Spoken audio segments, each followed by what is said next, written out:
Hey everyone, स्वागत है आप सभी का रक्षा अनप्लग्ड पर। तो काफ़ी दिनों के बाद यार आज हम बात करने वाले हैं बॉलीवुड के टॉपिक के ऊपर। हाँ जी, पहले मैं बनाती रहती थी ऐसे डिफरेंट वीडियोस, लेकिन पिछले कुछ दिनों में ऐसा हो रहा है कि व्लॉगर्स इतने ज़्यादा बढ़ चुके हैं, व्लॉगर्स की कंट्रोवर्सीज इतनी बढ़ चुकी हैं कि हम उनमें ही अटक कर रह गए हैं। और आज भी बहुत सारा कॉन्टेंट है भाई। मतलब कहीं छठियार हो रहा है, आपको पता ही है, वहाँ छोटी छोटी तीलियाँ लगती रहती हैं, कहीं और जो है बंटवारा हो रहा है, बहुत कुछ हो रहा है। लेकिन आज मेरा मन हुआ कि नहीं, आज हम बॉलीवुड से रिलेटेड बात करेंगे और थोड़ा सा डिफरेंट वो करेंगे। दिमाग में बहुत ज़्यादा कुछ ना ऐसे गुत्थम गुत्थी हो जाती है व्लॉगर्स की कंट्रोवर्सी देख देख कर। तो आज भाई हम डिफरेंट टॉपिक लाए हैं और आपको भर भर कर करना है सपोर्ट। तो बेसिकली हम बात करने वाले हैं वरुण धवन की मूवी से रिलेटेड एक कंट्रोवर्सी के बारे में, जिसकी वजह से एक प्रोड्यूसर और डायरेक्टर के बीच में घमासान हुआ पड़ा है। दोनों की सालों पुरानी दोस्ती टूटी चुकी है, मुझे तो ऐसा लगता है। अब बाद में ये लोग सेटलमेंट वगैरह कर लें तो जो भी है, बट अभी फिलहाल के लिए ऐसा लग रहा है कि छोटी मोटी नहीं, ये काफ़ी बड़ी दुविधा में पड़ चुके हैं ये सारे के सारे।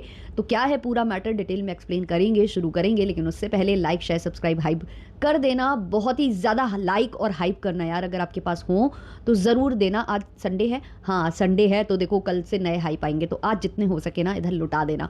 चलिए शुरू करते हैं पॉडकास्ट।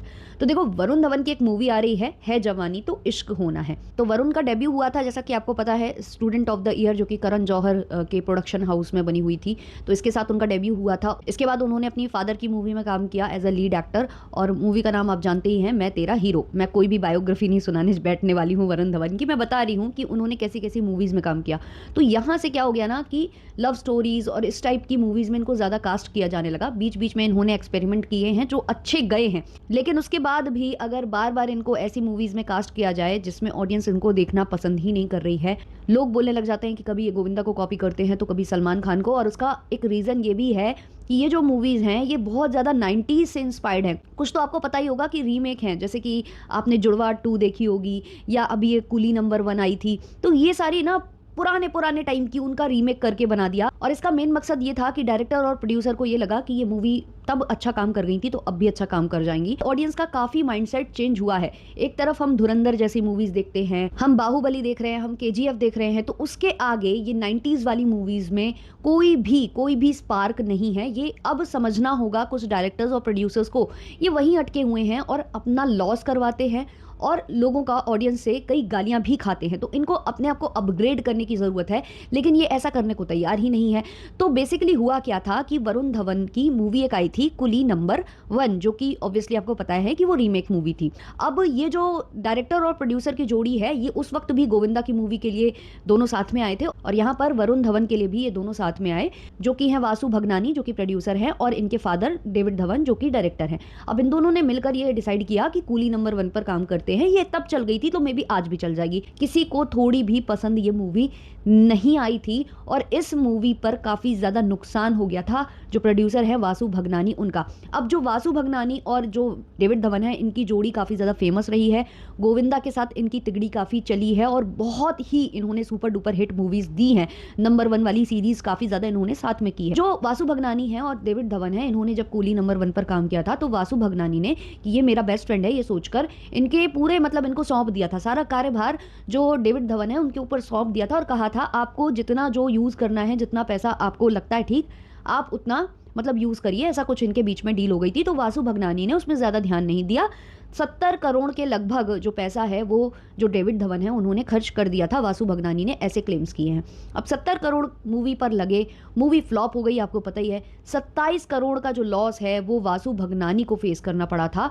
उसके बावजूद वासु भगनानी ने कोई कंप्लेन नहीं की थी डेविड धवन से, लेकिन डेविड धवन ने एज अ गुड डायरेक्टर और एज अ गुड फ्रेंड उनसे ये कहा कि हम फ्यूचर में कोई और प्रोजेक्ट साथ में करेंगे, और जो भी आपका लॉस हुआ है हम उसको रिकवर करने में काम करेंगे।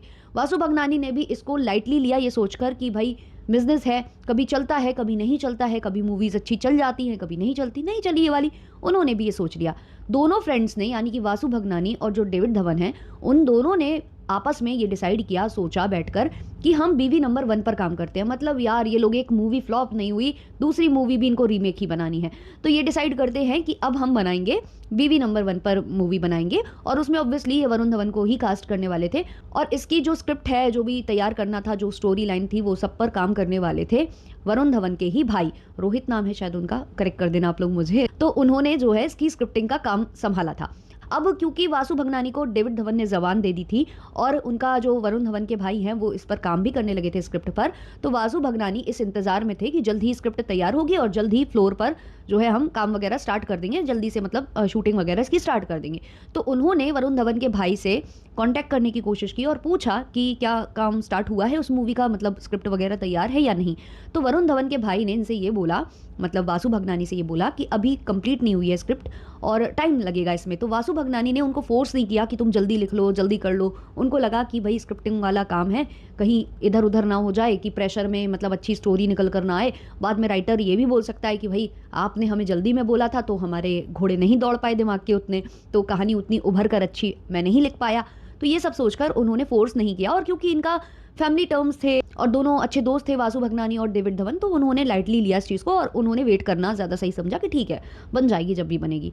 अब होता क्या है कि 2-3 महीने बाद जो वासु भगनानी है उनको ये पता चलता है कि वरुण धवन अपने पिताजी के साथ मिलकर एक मूवी पे काम करना स्टार्ट कर दिए हैं ऑलरेडी, जिसका नाम जैसा कि आपको पता ही है जवानी तो इश्क होना है। अब अगर आपने इसका ट्रेलर टीजर कुछ भी देखा होगा ना तो आपको समझ में आ रहा होगा कि ये गोविंदा की एक मूवी हुआ करती थी, बहुत ज़्यादा ये टीवी पर आती थी, सैंडविच करके। तो उस मूवी से ऐसे इंस्पायर्ड लग रही है ये मूवी, तो ऐसा कुछ है। तो ये जब मूवी की बात इनको पता चली वासु भगनानी को, और उनको ये भी पता चला कि इस मूवी में जो ये है जवानी तो इश्क होना है मूवी बन रही है, इसमें एक गाना यूज़ किया गया है जिसका नाम है चुनरी चुनरी, है ना। अगर आप लोग 90s किड हो तो आप लोगों ने बहुत डांस किया होगा इस गाने पर। तो वो गाना बड़ा अच्छा चला था, वो जो सलमान खान है और सुष्मिता सेन है उनका गाना था। तो ये गाना यूज़ हो रहा था इस मूवी में। अब ये गाना बीवी नंबर 1 मूवी से था जो जिस पर काम करने वाले थे ये लोग, तो उस गाने को इधर पर यूज़ कर लिया गया बिना पूछे, क्योंकि सारे राइट्स तो ऑब्वियसली उनके पास है ना, वासु भगनानी के पास है उसके सारे राइट्स, और आप इधर पर गाना यूज़ कर रहे हो, नए प्रोड्यूसर के साथ काम कर रहे हो, नए नहीं है तो पुराने प्रोड्यूसर, बट मतलब इनके साथ नहीं कर रहे हो ना, वासु भगनानी के साथ। ये एक्चुअली टिप्स के जो मालिक हैं रमेश तोरानी, उनके साथ ये काम कर रहे थे वरुण धवन, और उनके पिताजी डेविड धवन उनके साथ ये मूवी बनाने लग गए। अब जब ये वासु भगनानी को पता चला कि मेरा गाना यूज़ कर रहे हैं ये लोग, तो उनको काफ़ी दुख महसूस हुआ। उनका ये कहना था कि मेरी एक तो मूवी फ्लॉप हुई, उसके बाद कभी भी लोगों ने पीछे मुड़कर अपने आप से कांटेक्ट नहीं किया, कभी ऐसे बात नहीं की। वरुण धवन ने भी कभी ऐसे नहीं बोला कि अंकल हम साथ में कभी काम करेंगे, और मतलब हो गया लॉस तो हो गया बट हम काम करेंगे इन फ्यूचर। ऐसा इन लोगों ने देखो कंसोल वंसोल भी नहीं किया और बिना पूछे गाना भी यूज़ कर लिया। मे बी जो वरुण धवन है और उनके पिताजी हैं डेविड धवन, उनको ये लगा होगा कि फ्रेंड्स हैं और अगर मैं यूज़ कर लूँगा तो ये कुछ बोलेंगे नहीं।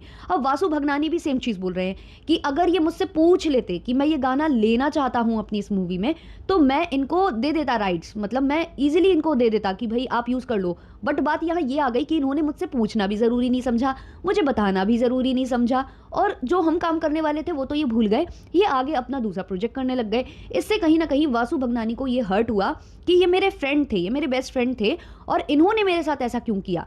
तो वासु भगनानी को जब गुस्सा आया, उनको पता चला, टीजर वीजर भी आपने देख ही लिया होगा तो उसमें भी थोड़ा बहुत यूज़ हुआ है और ये गाने वाने चलने भी लगे थे टीवी पर, तो उनको बुरा लगा और उन्होंने फिर यहाँ पर लीगल एक्शन ले लिया। अब जब लीगल एक्शन ले लिया उसके बावजूद आप मतलब इनको देखिए वरुण धवन के पिताजी मतलब डेविड धवन को, कि इन्होंने प्रीमियर रख दिया जो होता है बेसिकली, जिसमें आते हैं जो क्रिटिक्स वगैरह आते हैं वो आते हैं, तो उनके सामने ट्रेलर लॉन्च का इन्होंने घोषणा कर दी कि इस दिन इस टाइम पर ट्रेलर लॉन्च होगा, और काफ़ी लोग वहाँ पहुँच भी गए। अब जबकि ये लीगल एक्शन ले चुके थे वासु भगनानी, उसके बाद इन्होंने ये गट्स दिखाते हुए ये किया, और वहाँ पर जब पहुँचे क्रिटिक्स वगैरह तो फिर वहाँ पर ट्रेलर जो लॉन्च है वो कैंसिल हो जाता है। लेकिन उसके बावजूद बाद में जो है, बाद में उसके थोड़ी देर बाद ये जो ट्रेलर है अगले दिन या 1-2 दिन बाद वो लॉन्च कर दिया जाता है। अब ये यूट्यूब पर अवेलेबल भी है और उसमें वो गाना भी अवेलेबल है।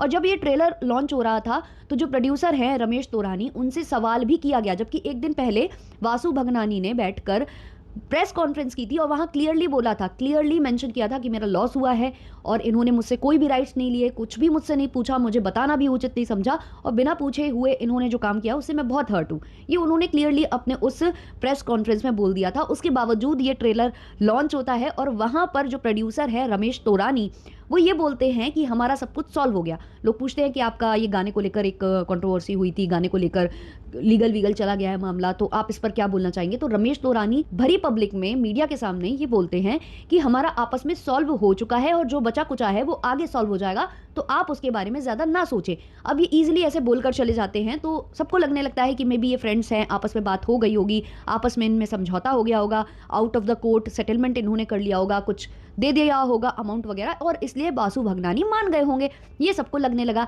लेकिन थोड़ी देर बाद वासु भगनानी का फिर वीडियो सामने आ जाता है जहां वो क्लियरली कहते हैं कि मेरे पास एक फ़ोन कॉल तक किसी का नहीं आया है, और ये भरी महफिल में झूठ कैसे बोल सकते हैं कि भाई सब कुछ सेटल हो चुका है, सब कुछ मतलब क्लियर आउट हो चुका है।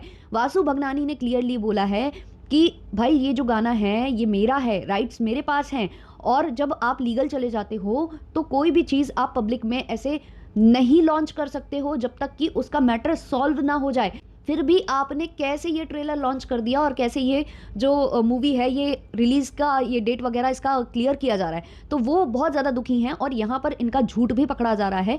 अपने बेटे का करियर चमकाने के लिए जो पिताजी हैं वो ऐसे चाले चल रहे हैं, ये एलिगेशंस लग रहे हैं, और इससे कहीं ना कहीं वरुण धवन की इमेज भी डिस्ट्रॉय होगी, टार्निश होगी, क्योंकि वरुण धवन अच्छे एक्टर नहीं हैं और उन्हें इस तरीके से एड़े चाले करनी पड़ रही हैं अपनी मूवीज़ बनाने के लिए, खुद को साबित करने के लिए। ये भी एक कहीं ना कहीं मजाक का पात्र बन जाने वाले हैं, जबकि पोटेंशियल है आदमी में, अगर वो अच्छे रोल्स करता है, बखूबी निभाता है।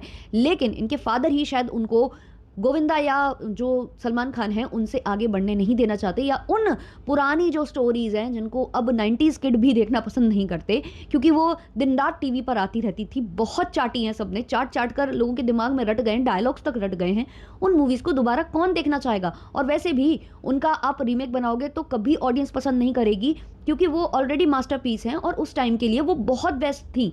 ये टाइम के अकॉर्डिंगली वो मूवीज़ हैं ही नहीं, फिर भी आपको ये सब करना पड़ रहा है। अगर आप ट्रेलर देखोगे ना मूवी का, कुछ भी नहीं है, वही सेम चीज़ जो आपने बहुत बार बतेरे बार देखी होंगी, वही सारी चीज़ें यहाँ पर रिपीट मोड पर दिखाई जा रही हैं। तो आप में से कितने लोगों ने ट्रेलर देख लिया है और आपको लगती है ये मूवी प्रॉमिसिंग या नहीं, और इस कंट्रोवर्सी के बारे में आप कितना जानते थे, कमेंट सेक्शन में ज़रूर बताइएगा। मिलते हैं जल्द ही नेक्स्ट वीडियो नेक्स्ट पॉडकास्ट के संग, तब तक के लिए टाटा बाय बाय।